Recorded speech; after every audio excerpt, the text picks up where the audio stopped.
nosotros tenemos en la línea de sistemas fotovoltaicos, tenemos un proyecto en este momento que también tiene como objetivo identificar, remover barreras, etcétera, etcétera. ¿Qué estamos haciendo allá? Bueno, por un lado, estamos también formando formadores. Hemos venido dando cursos de diplomado en varias universidades, arrancamos con profesores de la UAM Iztapalapa, estuvimos en Baja California, en Yucatán, etcétera, etcétera, para que esto se vaya conociendo. Poco a poco estos cursos de diplomado han trascendido, nos los han pedido de las empresas que se dedican a comercializar esto también, pero no nos damos nosotros abasto de estar dando estos cursos. Se está preparando la versión para darlo en línea a través de internet, porque inclusive nos lo han pedido en América Latina. Y eso tiene más potencia, ¿no? Pero como le decía yo a este colega de los medios, a mí me llama muchísimo la atención que lo poco que ve uno de difusión, divulgación de energías renovables en los medios, sobre todo en los medios televisivos, porque en la radio prácticamente no se habla de esto, es de cosas del extranjero. Sí, precisamente por eso estamos aquí, ¿no? Para saber clips que llegan de otro lado y que es lo que se pasa, ¿no? Muy bien, yo creo que esta labor que ustedes hacen ahora y la oportunidad que nos dan, digamos, de dar a conocer lo que hacemos aquí en el instituto, seguramente va a permear. Y poco a poco nuestra área de comercialización del instituto pues está en las ferias, está en las exposiciones, etcétera, pues difundiendo lo que se hace aquí. Pero no es suficiente, es un país con más de 100 millones de habitantes. Claro.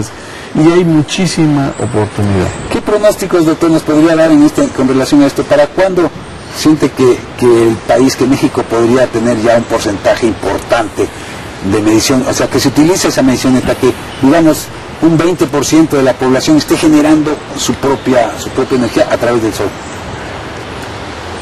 Así por decir algo. Puede uno decir cosas, pero la bola de cristal en este caso es muy engañosa. No, tenemos nosotros perspectivas, pero tenemos perspectivas desde el punto de vista de niveles de penetración de la tecnología. Y créame que lo que nosotros hemos hecho, por ejemplo, un estudio que hicimos en los 8 estados de la República con el clima más extremo, que es donde se presta mucho, o sea, inviernos templados, pero después los veranos cálidos, muy soleados. ¿Por qué en esos climas? Bueno, por un lado, por este desbalance que hay en la demanda eléctrica entre el invierno y el verano, pero por otro lado, nosotros enfocamos ese estudio en lo que es la vivienda nueva, vivienda que se estaría construyendo en los próximos 10 años en esos estados.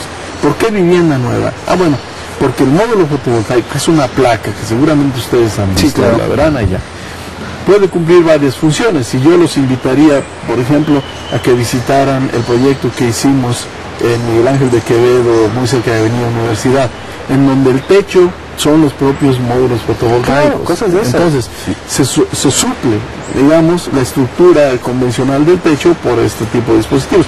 Entonces ya ahí hacen una función, ¿verdad? Abarata, quita un costo de acá, aunque el costo del fotovoltaico es mayor, obviamente, pero se va, digamos, menguando. ¿Qué otra ventaja tiene? Bueno, parte de las barreras que hemos identificado es el financiamiento. O sea, un dispositivo de 1 kilowatt, unidad de generación de potencia, que ya tiene un impacto en una casa de consumo medio, digamos, pues se requiere una inversión que puede andar entre los 50 y los 65,000 pesos. Si alguien no tiene el espíritu innovador y ese dinero en la bolsa, pues no lo va a hacer. O si tiene el dinero en la bolsa y no tiene el espíritu innovador, a lo mejor mejor cambio mi cochecito, me voy de vacaciones, pero no invierto en eso. Entonces, se encuentra uno con cosas como esta. Puede uno ir a una agencia de autos y vinculada con un banco y bueno, se sorprende uno de los autos que ahora andan circulando por las calles. O sea, hay financiamiento para autos de $500,000, ¿no? Pero no hay financiamiento para hacer las fotovoltaicas. Exactamente. Entonces, ¿qué hemos hecho desde el punto de vista del instituto? Talleres de financiamiento para este tipo de cosas.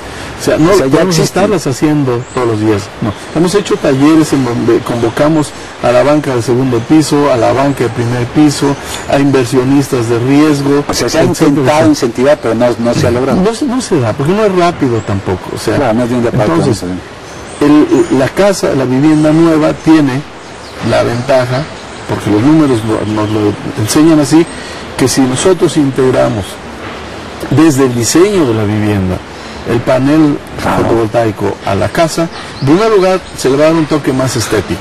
Más moderno, ahora nos dicen, cuando se ponen sobre el techo, qué feo se ve eso. Yo lo que digo es, los tinacos también se ven feos, obviamente. O las antenas de televisión. Pero cuando se integra arquitectónicamente ya tiene otro valor adicional. Puede servir como sombra de un pequeño pórtico, en fin. Pero tiene la gran ventaja de que se puede amortizar como en el financiamiento a largo plazo. Y cuando nosotros hicimos los números para un determinado porcentaje de vivienda, con una serie de suposiciones, etcétera, bueno, encontramos que podemos estar hablando de muchísimos megawatts integrados ya. Desde luego, ¿no? Ahora, con granitos, poquito por todos lados, ¿no? Porque a mí me da trabajo en el tiempo. Por un lado, porque tenemos 30 y tantos años metidos en esto, entonces hablar de otros 30 y tantos años para uno a lo mejor no nos causa mucho trauma, pero cuando estamos hablando de resolver problemas, hablar de 30 y tantos años es muchísimo. Pero ¿por qué es muy difícil hacer un pronóstico en el tiempo para mí? Porque hay factores, hay muchos parámetros que no se pueden, que están fuera de nuestro control, y uno de esos factores que impacta mucho, que es en buena medida una barrera a la penetración de este tipo de tecnologías, son los precios de los energéticos en este país.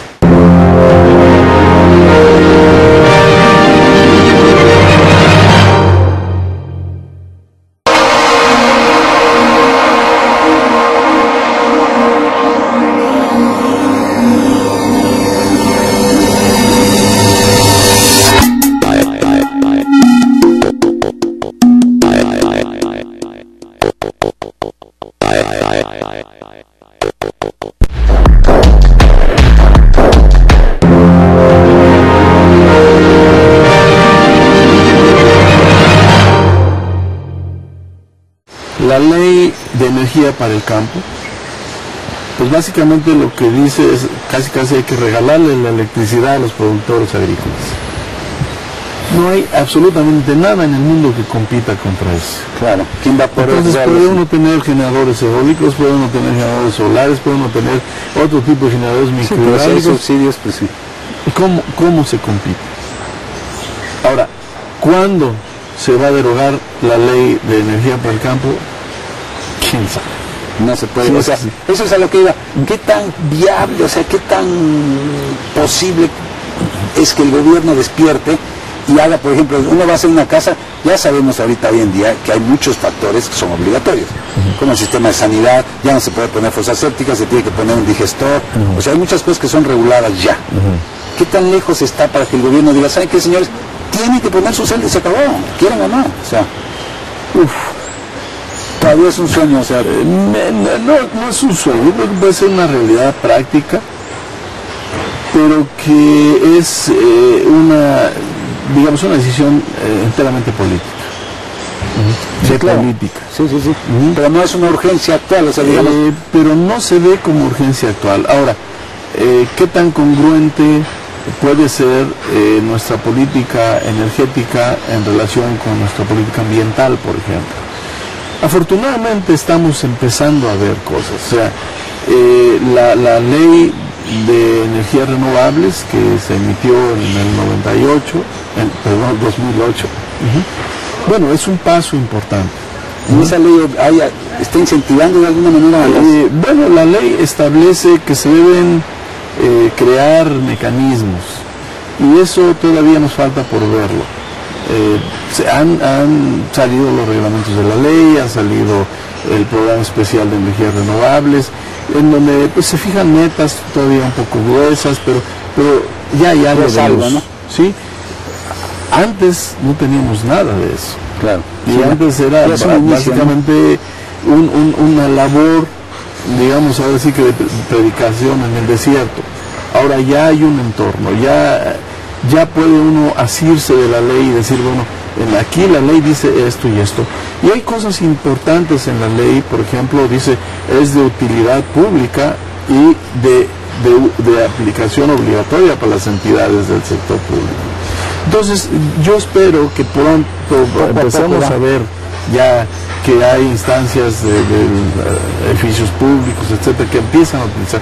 Y de hecho ya se empieza a ver. Hay otros factores también, la propia ley del servicio público de electricidad, que se reformó en 1992-93, que crea estas figuras de autoabastecedor de electricidad y otras.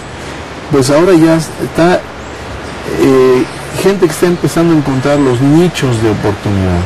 Todavía son nichos y son muy particulares, pero ya es un inicio.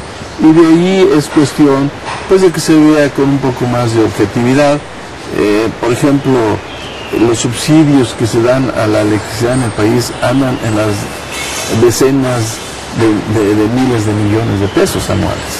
O sea, ¿hasta dónde es más conveniente seguir subsidiando la quema de electricidad o subsidiar claro, digamos, la creación de las cadenas de valor en la industria para que se produzcan los bienes, bajen los costos? Claro. O sea, es una cuestión ¿no? de lo que se llaman subsidios inteligentes. ¿Dónde ponerlos? ¿Para qué? ¿Dónde quitarlos? ¿Por qué? Sí, claro. Entonces, en ese sentido, lo que sí yo tengo pues la convicción de que el tema fotovoltaico para interconexión a red va a explotar en este país. O sea, sí se ve que ya viene, ya está. Tan se ve que ya empezamos a ver a empresas, de estas grandes empresas que huelen los negocios. General Electric y cosas de nombre. Más o menos por ahí, que ya están viniendo a ver cómo se ubican, dónde, con quién se alían en México, etcétera, pues eso ya es un principio muy sólido, así es. Esa gente no da caso, ¿no? Así es. Bueno, y la otra línea de investigación, doctor, ¿cuál es? Tenemos la línea solar térmico, los concentradores solares. Le llamamos solar térmico porque, a diferencia del solar fotovoltaico, en donde se produce electricidad directamente con la radiación del sol, acá se pasa por calor primero se produce calor. Y ahí hay tres tecnologías que se han venido desarrollando pues desde la década de los 80 alrededor del mundo, en las cuales nosotros hemos sido seguidores, llamémosle así, por varias razones. Una, porque eran las tecnologías que se veían un poco más lejos, todavía se ven un poco más lejos en cuestión de costos. Pero por otro lado, son juguetes demasiado grandes y demasiado costosos como para que nosotros nos metiéramos desde el principio a desarrollarlos, ¿no? Sin embargo, de estas tres líneas, de estas tres tecnologías, tomamos dos, en las cuales hemos venido trabajando. Una que es del plato parabólico, que por decirlo en pocas palabras es como las antenas viejas de televisión, una parábola grandotota, que en vez de reflejar el espectro electromagnético, refleja el espectro solar, calor, claro. La luz del sol se concentra en un punto y ahí se ubica una máquina que con ese flujo radiante produce electricidad. Es una máquina que también de un ciclo termodinámico. Así es. Esa la tenemos en desarrollo, tenemos un primer prototipo que pronto estaremos instalando por aquí gracias a un convenio con la Universidad Politécnica de Morelos, y básicamente porque ellos tienen terreno abierto, nosotros aquí con tanto árbol, pues no tenemos la radiación que se requiere. Y esa tecnología pronto estará, ojalá ustedes en algún momento se interesen por ir y hacer algunas tomas. Estamos en proceso de las licitaciones para las cimentaciones y todo eso, pero el equipo ya está.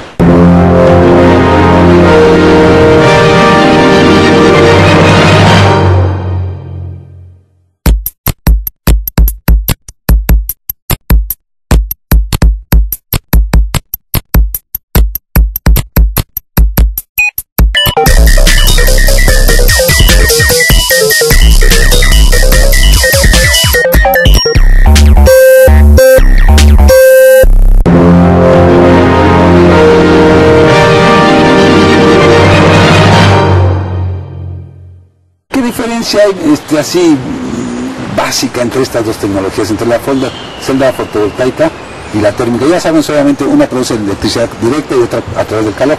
Pero en cuanto a desarrollo, a economía, o sea, ¿por qué se están siguiendo estudiando las dos? ¿Existe alguna variabilidad en cuanto a la circunstancia? Sí. ¿Una se puede poner en un sitio, otra en otro? Sí. Los concentradores solares utilizan lo que se llama radiación solar directa. O sea, aquí como estamos en este ambiente tenemos radiación solar difusa. No sirve ese concentrador solar. Aquí un concentrador solar no nos refleja prácticamente nada, ¿no? Y la celda sí. Y la celda fotovoltaica absorbe esta radiación. Aquí estaría produciendo electricidad, ¿verdad? Entonces, esa es una diferencia fundamental. Claro. Ahora, hay diferencias también en cuestiones de escala. El módulo fotovoltaico, pues digamos, ahora lo están haciendo de 200 watts, 1,5 metros por 1 metro, cosas por el estilo. Pero se puede ir uno hasta la escala micro. Poner una celdita así. El reloj es una celdita fotovoltaica. En los concentradores solares hay una escala por debajo de la cual no tiene sentido ir. Pero puede uno llegar a escalas mucho mayores, o tendría mucho más sentido hacerlo así, reflejar radiación, tomarla en un punto y producir electricidad, que producir electricidad en un campo muy grande y estar transportando electricidad. Claro. Bueno, son diferencias, digamos. Hay también diferencias desde el punto de vista de las cadenas de valor. O sea, cuando yo dije, tal vez en fotovoltaico de la generación actual ya se nos fue el tren, a lo mejor en las generaciones futuras todavía tenemos oportunidad, porque están desarrollando nuevos materiales, nuevas técnicas. Bueno, en la parte de solar concentración, tenemos en nuestro país prácticamente todo para hacerlo, absolutamente todo. No hay, digamos, elementos sofisticados o que en un momento pudieran representar un cuello de botella en cuestión industrial, un embargo de determinado insumo. Contamos con todos. Tenemos todo para recursos. Y es cosa de que entendamos el valor de las tecnologías. Y ya que hablo de eso, entre paréntesis, un gran valor que no hemos podido apreciar en este país en cuestión de energías renovables son precisamente las cadenas productivas. O sea, que son las que más cuentan, ¿no? A final de cuentas. A final de cuentas, si hemos de usar las energías renovables, sí es cierto, la cara, digamos, pragmática es producir energía. Una cara bonita, digamos, es proteger el medio ambiente. Pero la cara dura está por el lado del negocio, o sea, claro, reactivar empresas, crear fuentes de empleo, etcétera, etcétera. O sea, los países que están dando incentivos fuertes como Alemania y España, en realidad, bueno, uno puede decir lo están haciendo porque no tienen petróleo, porque son muy conscientes del medio ambiente. En el fondo, ¿no? Lo están haciendo porque se están posicionando de manera temprana en el negocio de las energías renovables. Son los que le van a vender al mundo. Y ya lo estamos viendo. O sea, claro, las empresas españolas de energía eólica que están ahora ya ubicados en los Estados Unidos cuando se están abriendo los programas acá. Entonces, la parte de concentración tiene esa virtud también, de que podemos hacerlo aquí en México y podemos ir muy rápidamente. La otra tecnología, entonces, la que nosotros tomamos, es la que llamamos canal parabólico. O sea, es un medio cilindro, pero con una geometría parabólica, ¿verdad? La cual no concentra en un punto, sino a lo largo de una línea. Y es ahí en donde se hace pasar un fluido que se calienta a temperaturas que se pueden alcanzar los 300 grados centígrados o más. ¿Para qué nos sirve eso? Bueno, esto nació en el mundo para generación eléctrica. Hay unas plantas en California que producen electricidad, ahora en el sur de España se están creando otras, construyendo otras plantas. Nosotros vemos que para generación eléctrica en nuestro país todavía está un poquito lejos, por razones varias, pero que tenemos un nicho de oportunidad enorme en todo lo que tiene que ver con el suministro de calor de proceso a las industrias. Más de la mitad de la energía que consumen las industrias en México es para calor y calor de temperaturas por debajo de 200 grados centígrados. Ahí podrían tener su canal parabólico. Todo industrias de refrescos, de bebidas, de alimentos, industria textil, y industria agrícola para el secado de productos, en fin. Todo requieren calor. Requieren calor. Y bueno, por otro lado, ese calor que está produciendo la industria en nuestro país es con gas natural, sí, otra vez mucho del importado, sí, o gas LP, mucho del importado. Y con el sol que tenemos en este país, es un desperdicio, ¿no? Claro. Entonces, ahí estamos perdiendo una gran oportunidad. Y otra vez, ya empresas de otros países ya andan viendo aquí en México a ver cómo meten su tecnología, por dónde, etcétera, ¿no? Ahí tenemos tecnología que ya estamos en proceso, pues, de pasar a la industria para la fabricación, ¿no? Y estamos emprendiendo proyectos pilotos, demostrativos, con el propósito de decirles a las distintas ramas industriales, miren, vean, ya está el producto terminado, ya está el producto, les ahorra dinero, en fin. Bien, y seguimos con otra de las líneas, ¿cuál? Una línea que puede llegar a ser muy importante en México, ciertamente, es la de la biomasa. El biodiesel y todo esto, ¿no? Sí, el biodiesel y el bioetanol, que se identifican más por el término de bioenergéticos. Hay una situación aquí que se creó, tiene que ver también parte de la historia de las energías